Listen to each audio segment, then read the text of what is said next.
passion. Was it a big leap of faith to go from working for someone else to starting your own business? Yes and no. I dipped my toe in the water, probably 10 years previously, with a couple of ex-colleagues approached me and asked me to do a startup events business.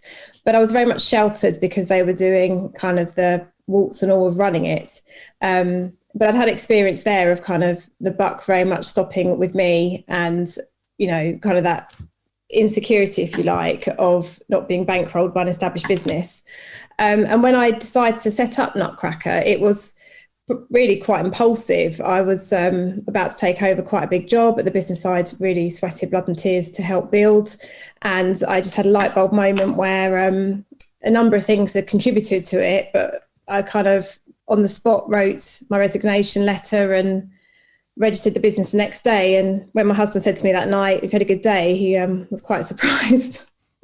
Sometimes that is the best way. I think for my listeners out there, that's a good story. Sometimes people talk about how they planned it and it was very methodical, but sometimes it is, you just go for it, right? And you jump in. Sounds like that's what you did, and then went home and told your partner, which is a great way to announce you have a business. Yeah, when you've got two small kids at home, obviously it's probably not what I was expecting, but I think it's easier if you have a commercial background, because it's not such a punt, because you can sell, you can do things. I think it's a harder journey to make that leap if you come from a product-based background or a technical background, because you don't necessarily have you've got the skills to bring a product, then how do you get it to market? So I think it's easy to be impulsive if you can sell things yourself. It's a very interesting insight. I can concur. I'm a sales and marketing person myself. I feel like sometimes to start a business, I don't feel like it's that risky. I feel like once you know how to sell and you can get business in, as you say, it's a lot less risky than maybe an engineer building something and then not knowing if it will get to market.